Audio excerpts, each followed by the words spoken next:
Hi, it's Jimmy with Royal LePage. With current market conditions here in Greater Vancouver, we're seeing lots of multiple offers, and we're continuing to see offers that are subject-free. But are subject-free offers always the best offer for sellers? As a seller, if you're presented with a subject-free offer, here are a few questions that you might want to ask. Now, there's a lot of questions that you should be asking, and we're not going to get through all of them, but here are the top few questions that you should consider before signing a subject-free offer. When a buyer presents you with a subject-free offer, is it really all cash offer? What are the chances of the buyer showing up on completion date with a suitcase full of money and buying the property all cash?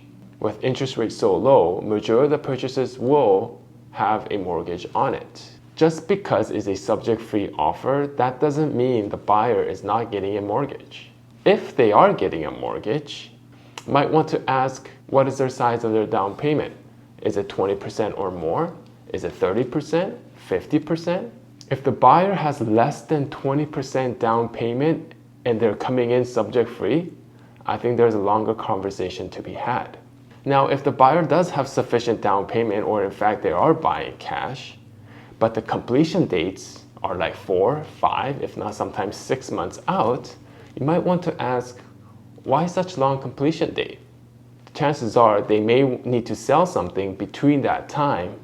If they are trying to sell something but don't want to offer subject to sale in this market, then you probably want to know what they're trying to sell and make sure that it sells. At the end of the day, you don't want to be faced 2 to 3 weeks before completion date and find out that the buyer is not able to buy. Does the buyer have a backup plan?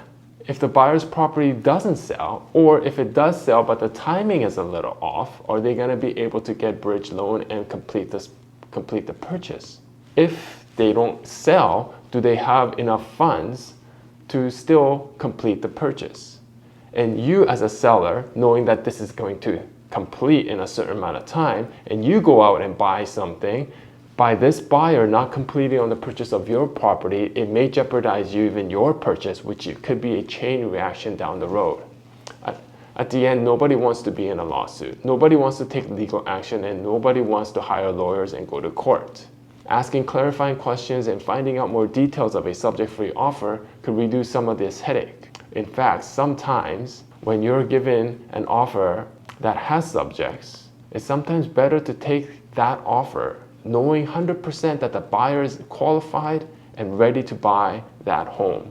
It gives assurance to the buyer and the seller themselves. This is Jimmy with Royal LePage, and once again, just because you have a subject-free offer, that doesn't always mean it's the best offer.